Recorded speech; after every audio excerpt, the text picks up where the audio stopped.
Agreed. Well, this week we are jumping into reach and stack, the holy grail of numbers. These are the two most important numbers that you could ever use, and you can apply them to every bike, or at least that's what I was told in an article I read by Leonard Zinn around 2009. Before that, correct me if I'm wrong, but it feels like we were all going by effective top tube was sort of the main thing then.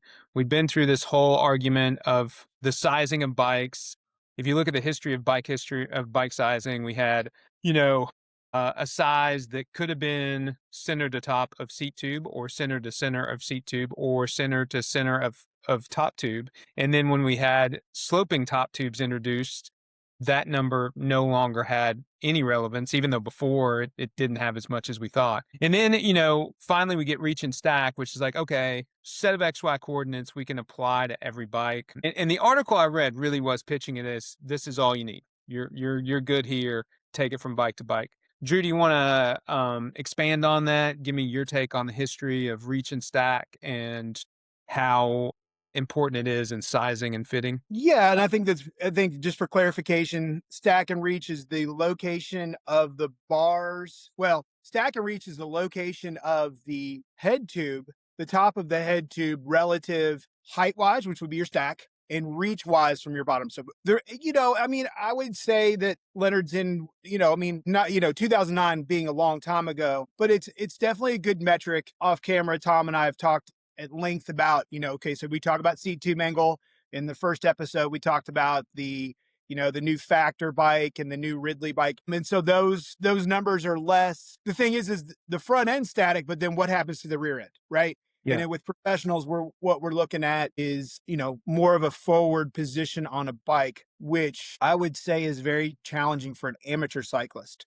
I would say that we still would need amateur cyclists still need the ability to have setback be in the picture for balancing the rider. And, with bicycles, cycling, there's just so many ways to look at it. But I mean, I think it's a good bellwether. It's a good metric. The thing that I find tremendously frustrating is stack and reach is nice, but there's so much vagueness in the bike business. There's not enough brands that are giving you handlebar stack and handlebar reach. So if you're buying a small, like, let's just go common denominator because I sell Scott as one of the brands. There's not an X and Y or a stack and reach of what that handlebar comes to us from the factory of Scott, right? Trek's not doing it. Specialized is not doing it. And the reality of it is like, so, in the bike fitting world, Bike Fit James is one of the ones that I think has championed this along the way. And he's totally right, is fit first, buy later. And, with modern bike fitting having so many, the consciousness of bike fitting, in my opinion, for the layperson or the rider that's just getting into the sport, they can Google or they can use AI and ask some questions, right? And you have My VeloFit, which, it's $75 or whatever it is. And that can, that's a tool, right? But I guess what my point is that what we ultimately, you and I are talking about here, stack and reach. So is it good? Yes. It's not the end all be all because, depending on how you're sitting on a bike, it's super important. Another key element would be the biodynamic reference point, which is some people call it 70, some people call it 80, which is the 80 millimeter reference point of a saddle, or the waist of the saddle where people are going to be actually sitting on the saddle, right?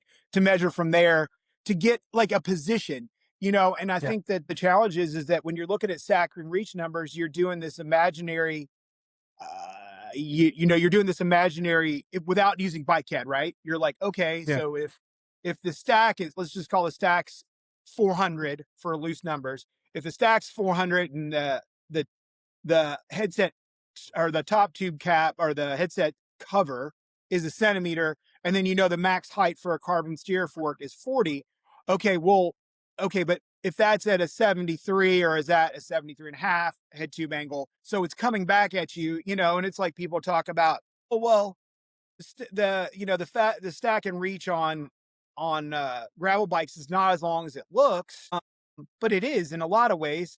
And the thing is gravel bikes you don't see as many. I mean, yes, barring looking at the Unbound guys and the gravel pros, which are basically road pros, which are going to be looking for a long, stretched out. They're just trying to find their arrow spot. So when they get into their sectors, where they can really, put some wattage down and make some distance, they want to be aero. But long story short, we all, we as cyclists are crowdfunding this expedition because like those gravel bikes, if you traditionally ride a 54 centimeter gravel bike, if you go buy a gravel bike in any brand, the same size, it's going to be long. It just is, right? And we touched on this, I think, in last episode or two. Yeah, and so to expand on that a little bit, so when you see gravel bikes and people say the reach is not that long, typically if you're looking at comparable sizes, the reach is longer for sure than the comparable road bike. And the argument I think is that because the head tube angle is slacker, we're offsetting that. That is kind of the general rule of thumb. We're coming 2 degrees, 1 to 2 degrees back towards the rider in head tube angle. Yeah, but the challenge is the top tube lengths have just gotten longer, a lot Yeah, longer. I mean, you look at if for instance, if we pick on size medium, if you're riding a whatever bike and it's a 54 top tube and a medium, a gravel bike's gonna have a 55.5 top tube and it's just going to fit long. yeah, And a lot of that's just getting the real estate of that wheel. I mean, if you've got a 700C wheel and then you're putting, now the bleeding edge is 50, 55 millimeter tire in there. Well, as we touched on, I think we talked about toe overlap and other things. When that wheel gets out there, it has to have place for the down tube to go. And then that makes the triangle in the front. The triangle in the front yeah. grows. So I just think that, I think that ultimately, this like bullet point podcast where we kind of started on things, I think that at the end of the day, and this all credit goes to Tom. I think at the end of the day, we're trying to help people be informed enough to when they go out and buy a bike, right? Like people buying the wrong size bike. It's like I don't know how many times, and I'm sure Tom's heard it too. Oh, got a sweet deal on this bike, and it's like, yeah, it is a sweet deal for someone. And you have to be Yeah. really careful. I mean, I'm in the customer service business. I don't want, first of all, I don't know if that was their dad's bike, their uncle's bike, brother's, sister. I don't know, right? Or It was mom's bike. typically Facebook Marketplace bike in most cases. Yes. Most of the And riders I've talked to recently. yeah, and then and they're like, "Oh man, I got a bike with Axis, I got a bike with carbon fiber wheels, it's full carbon fiber. I've got carbon fiber bars. I bought it for 2 grand." And they Yeah. think they got a Yeah. wonderful deal. And it's like, and like, well, it's relative, right? I mean, and a deal is always a state of mind. Well, Some and people, topically, those deals, we're in a very aggressive race to the bottom right now with Chinese brands. XDS announced a gravel bike that it's Shimano electronic shifting, carbon fiber wheels, a house branded power meter crankset, and it's okay, like 3 grand all in. Which I mean, we're just monetizing things now, but when you do that, that's a hell of a price point for what is included, but you are relying on XDS's, small, medium, large frame sizing. You're getting their stock bars and stems, their stock size crank. So, a lot of riders, depending on their style. Well, for me, if I look at that bike for me, well, I know I'm going to change bar stem and cranks and then saddle and tires. It's, you get into this, upgrade rabbit hole where well, let's you bought the, let's talk about cranks, right? Like if they're yeah, not an 8 bolt, if they're not an eight, well, if it's Shimano, I mean, there's no 8 bolt because that's a SRAM thing where yeah, you could just change the arms of the power meter. And this is something that you know, again, not to keep on bringing up Bike Fit James, but one of the things he said is that customers will come to him with a Canyon and they'll want to yeah, buy a Canyon, and he'll say, okay, well, let's do a fitting, right? So yes, you can fit on that Canyon, but on that Canyon, the bar stem combo does not work for you. Yes, the width of the bars is adjustable, but the length is right. not correct. Then you Yeah, got to buy your saddle, and then you got to buy your cranks and or power meter. And his point, and then saddle. And he's like, and at that point, you've bought a Canyon and then you've dismantled it. And then, I guess the thing is like no one really talks about this in the bigger brands. And this is where these brands that are 3K can enter the picture. Well, one, it's a race to the bottom. And like if you're a rider and you're looking at like using our numbers, if somebody's looking at stack and reach and let's just call, like a gravel bike, like any gravel bike, and you look at the stack and reach, you use AI and you're like, what's the best gravel bike? And AI says, well, the most popular gravel bike is this. And then it's like, okay, well, let me get the stack and reach of that bike because it says I'm 5'9.5". So I should be small, medium. Let's see, I might be on the verge, but let me look. And so they go do all this research. And then they're like, hold on a second. The major brands want 5 grand for this bike. No Yeah. power, right? Not all full carbon. And so, I always tell customers, I can't compete with Canyon. Yeah. Yeah. Here's the thing. A lot, I think this also might speak to the time in which we're around is that, in order for a bike shop to be around, a bike shop has to be profitable. Profit Yeah. is not a dirty word, and neither is Yeah. retail. The challenge is that when you look at pricing and you see something and you're like, wow, they're not giving me a discount. But the challenge is if you've ever truly had an experience where, if you buy an Axis bike from me, a SRAM Axis bike from me, we're going to talk about that they have an accelerometer or a motion sensor in it. We're going to talk about the fact that the batteries are interchangeable. That if you're driving to Asheville, North Carolina from Louisville, Kentucky, you want to take the batteries off the bike because you don't want Yeah. the bike to arrive dead. Your brake pads are already going to be bed in. Your brake lines are your brakes are going to actually work. There's going to be sealant in the tires. There's going to be a date code by the tires so that it's letting you know that in 4 to 6 months you're going to need sealant. We're going to talk about how to add sealant and not to break the tire off the bead. And we're Yeah. going to talk about, how do you plug a tubeless tire? And most importantly, like if somebody's buying a road bike, you don't put 100 psi in a tubeless tire that's a 28C or 30C. I had a customer I yesterday, putting Go ahead. 90 psi in a 28C Continental 5000 STR on a pair of 303Ss. He bought the bike used. No one mentioned any of that to him. So Yeah. I guess what I just went down a list of things that were just top of mind of explaining that there is something that is given. There is something that is, if you pay retail or buy something from a retail shop, we don't, we're not cutting those corners if we discount the bike, right? Yeah. But at the end of the day, my experience, my expertise, my willingness to say, hey, if you're going on a long trip on your bike or you're going out of town or you travel a lot, have a couple extra batteries for Axis charge and have a couple of Yeah. CR2032s.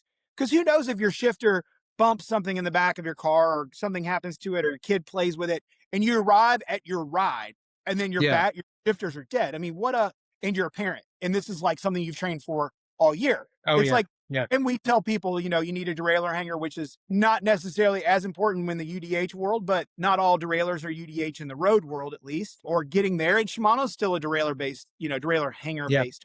So, all of those things, going back to why Canyon's not giving you any of that.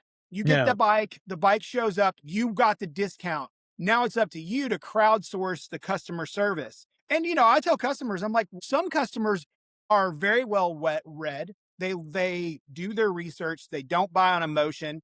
They don't necessarily buy on price always. And they go and do all the research. And then they end up being like, you know what? The fact that I can roll in the door and say, hey, I'm going to a group ride and my tire is leaking sealant. Is there any way you can pop a new tire on and get me to the ride?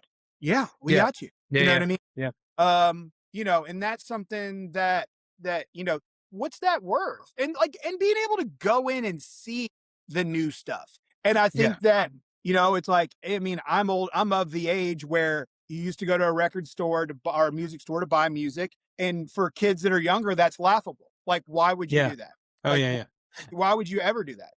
Yeah. But at the end of the day, I mean, bicycles are so tech heavy. When you're buying a bike from 3 grand direct from China, you might be getting, okay, it's got a 25 millimeter internal width rim on the carbon fiber side. It might have the power Yeah. meter. And hey, they might be as forward thinking and say, hey, we're going to slap 165 length cranks on the smaller bikes, call it good. And the large bikes Yeah. will go 70 and the super large bikes will do 172 and a half. Maybe they're that, you know. Well, and I do think that that's one place where that competition is heating up is that the frame set prices are getting really competitive for really quality frames, and then they have the option to buy, an OE Shimano group set that you can choose crank length. You have two options of cassette. So they are, getting a few more options because that's one of the things, even with Specialized, and I'm sure Scott, is that when you're buying their stock frame, if you're fitting them, you probably have to prep them for, we're going to need to swap a few things out. And I don't know if Scott is helping you as the retailer to make those swaps, or I remember when I was doing it with Fuji or BA Tree, but I was like, yeah, you've got that part you've taken off the bike that you've got to deal with, and then you upgrade them to the new one or give them a trade-in value or something like that. And these days, what do you give trade-in value on like a 175? Those are so plentiful on the used and because everybody's swapping, So right now we have this plethora of, longer cranks that just came on every bike. Yeah. But I think when it comes to stock bikes, you're always going to have to get into that, what swaps is the rider going to have to do to make the bike more for them. But getting back to reach and stack, we should have two like separate versions of the podcast. One is going to be like the retail bike shop, bitch session, and then the other one will be the because I do, I think we both think about it a lot is how does the bike shop professional survive in what's happening currently? It's more direct to consumer. That trend's not going to change. No. And I do see that, when you look at retail, the original margin notion was that not only were we the supplier of it, we were also the educational resource. And we still are, but also so many customers are coming to us with so much that times I've had people come to me about a bike and I'm like, yeah, I you know way more than me about this bike. But so I can see that element of the retail side going away. But I'm also a big fan of not having to like stock all the shit and worry about that one oddball size and color that you thought would sell that never did, and then the manufacturer undercuts you mid-season, Yeah. that happens all too often. Yeah, and kind of, yeah, yeah. And kind of going back to what you're talking about, like trade in and stuff like that. I always tell customers you can get more money selling it yourself. You know what I mean? Yeah. Yep. And Yep. also too, I have had conversations with Scott higher ups about trade-in program. I think that they all know that this is a thing. I think it's a broader challenge, right? Yeah. I think there's molds that are paid for and bought. I think the bottom Yeah. line is that there has been some flexibility and some things changed, and it's just going to take some time, and it's a slow parade to get there. Yeah. Yeah. But, and that's where, the one thing that I would still equate it to is like, even if you buy a Brooks Brothers suit, or for instance, when my wife found her wedding dress, she found her wedding dress and loved it, but there was still multiple fittings of that dress Yeah. before we got married. And I still believe that, you're going to tailor the bicycle. And so there's going to have to be some of that. Now, granted, the tailoring of a bicycle, if we're talking about crank length swapping, if you're not Yeah. on SRAM where you can swap crank arms, it's not a cheap, Yeah. quick snap your fingers. With Todd and Remco riding 165s, there's definitely a demand for those cranks where Yeah. people just go out and get 165s and call it good. And I think blindly pulling the lever on that is not always the best because, it's just like Yeah. it's like using an inseam measurement. There's okay, what is your age? What is your weight? What's your mobility routine look like or flexibility? What's your shoe size? You know what I mean? And are you a broad individual or are you a thinner individual? Or are Yeah. you somewhere in the middle? And I think that, and also too, it's a huge subject, but I mean, back to on track of stack and reach, I don't know that it's an end all be all, but I think one of the things and I think I texted you this yesterday, I said, I think there's something like 99 spokes where you can Yeah. plug in two bikes, have them laid on top of each other, and then you can see where they cut. I think that for a lot of people, including myself, it's very helpful to visualize. Also, too, it informs the customer in a manner to where I'm not the bad guy. The numbers are the numbers, and let's Right. see where you line up. Yeah. And the thing is Tarek McGlynn out of Psychologic in Scottsdale, Arizona is probably one of the foremost fitters in the United States. And he is also the CEO of Velogic Fit. And basically what he does, that Velogic Fit, that software, when you put the X and Y's of the bike fit in there, it generates, hey, if you're buying this bike, you're going to need this spacers and this step. So they've put the work in the back end so that when they put in X and Y's, and that, that really is where the challenge Yeah.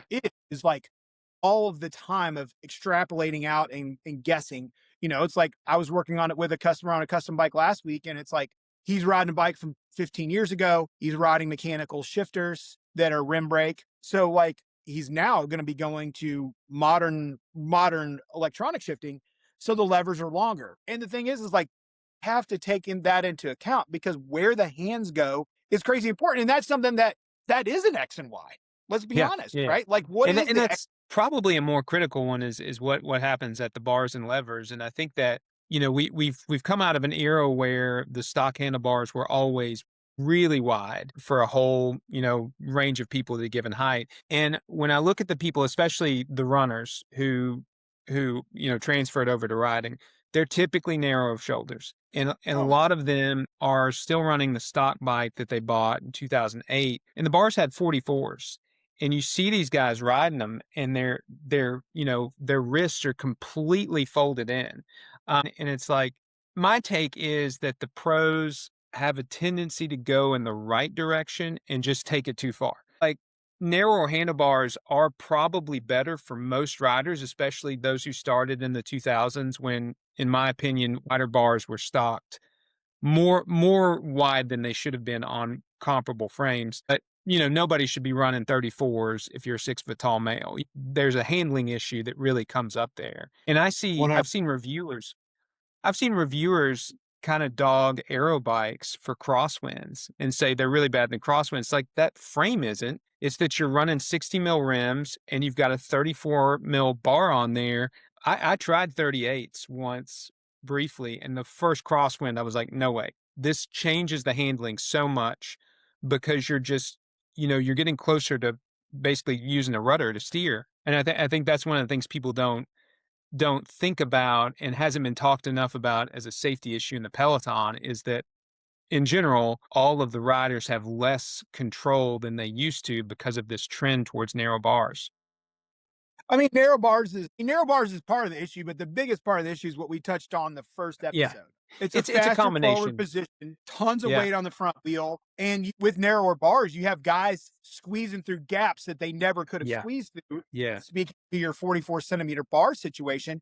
And then there yeah, was the logic of like, oh, let's run wide bars. Let's open our chest up so we can yeah, breathe better. yeah. Get those elbows out. Yeah, breathing and getting the elbows out. So yeah, Yeah. yeah. And I see a lot of, you know, bigger, you know, like shoulder to shoulder. I guess what are we measuring to if we're measuring A for bar chromium widths? But processed, chromium yeah. process. You can see in America, we see a lot of guys with the same as like me or a thinner guy, but they're super broad in their whole chest and belly because they're you know heavier and they need that wider bar for the breathing, I think. And so Sure. that's you know, so it's not just we have a tendency to rely on these simple measurement metrics where, you know, I measure this and that's my handlebar width. And it's like, well, there's more to a human body than that, you know, that's going to impact how that affects you. Looking at reach and stack again, one of the things that I've seen a lot online is that people will jump to conclusions.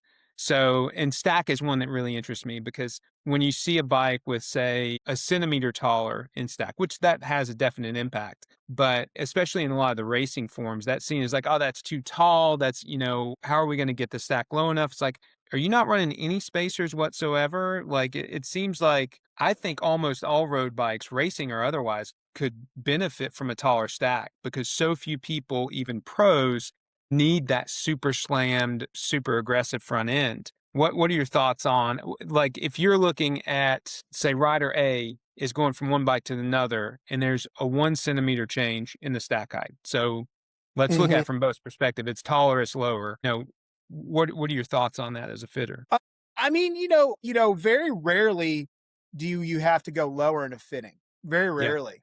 Yeah. Because through the intake process or investigation process of talking to a customer, you find out what's uncomfortable, and then you go about essentially massaging and moder and and modifying the bike in a way that's more size appropriate, right?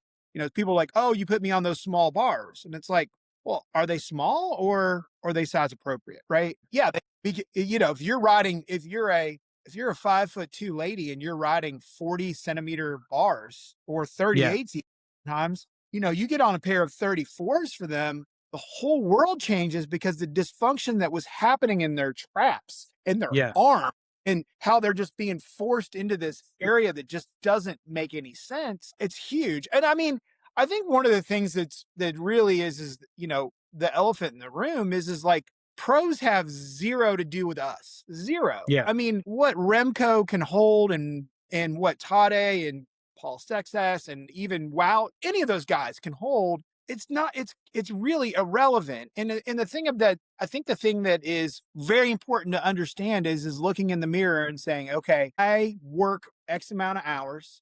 I ride my bike X amount of hours and I can only expect this much out of myself unless I Yeah. change other things. And you can't bike fit into better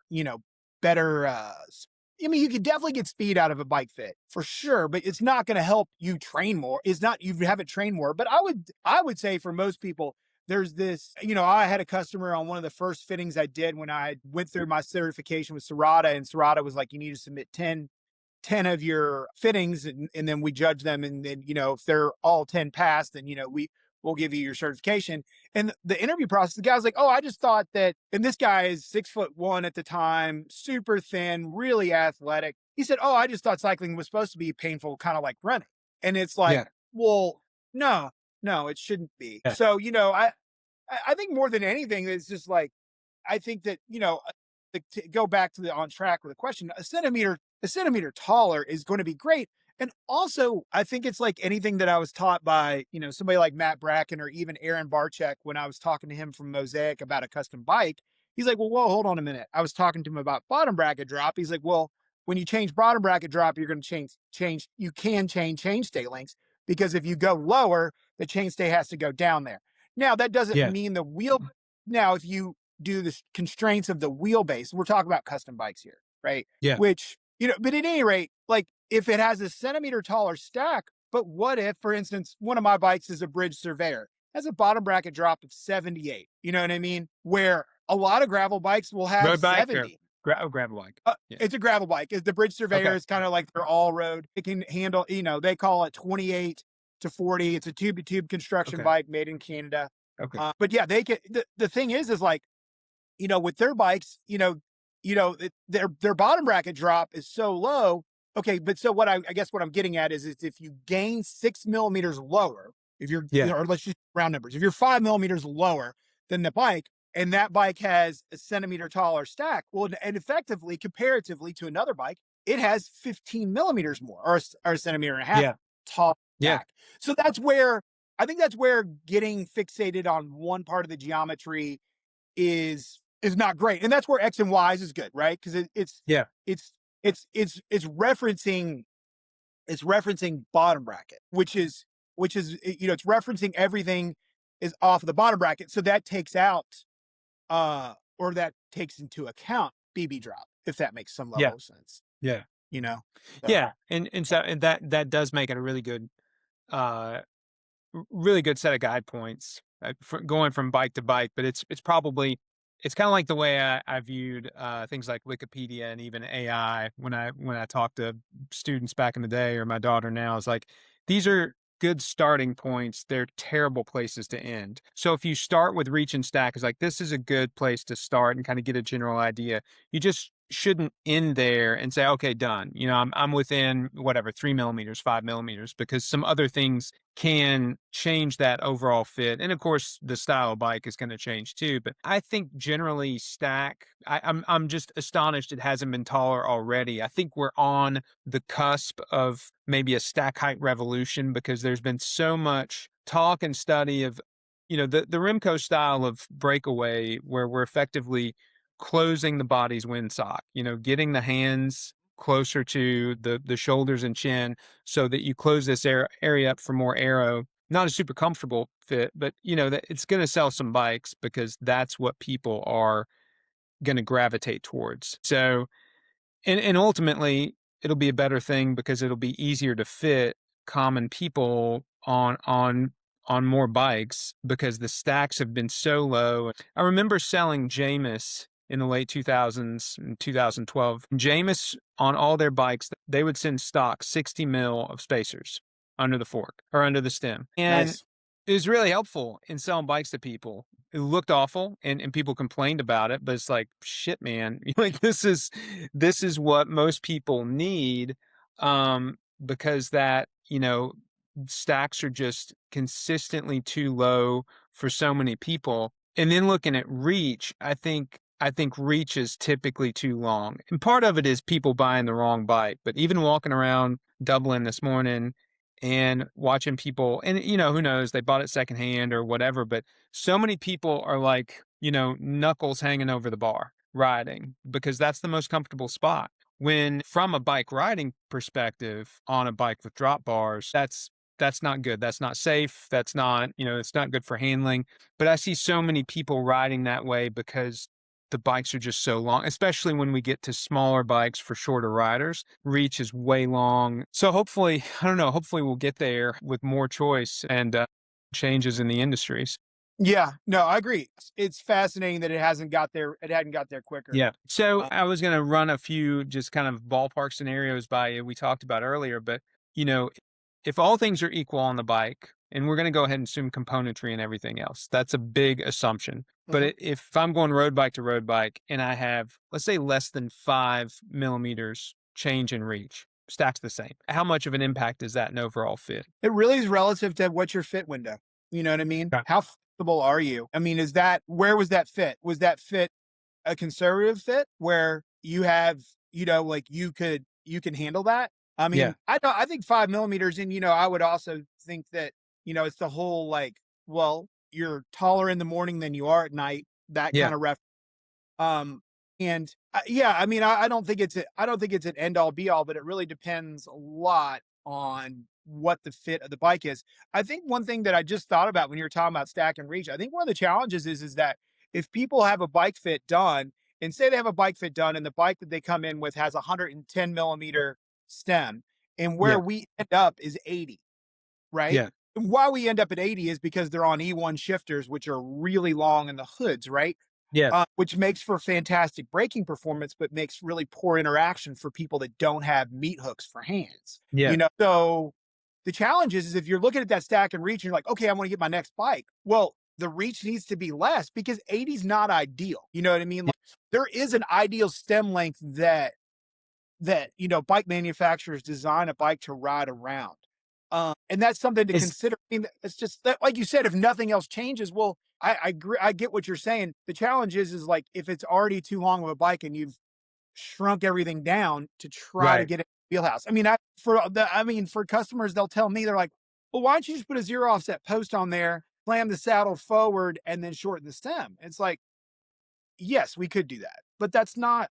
We can't balance because the further we move the rider towards the rear of the bike, we know the bike's can become more stable. And that's also where I go True. into the intake process and I talk to customers. I'm like, do you feel comfortable descending? Do you feel a sense of balance? And the answer oftentimes is, oh no.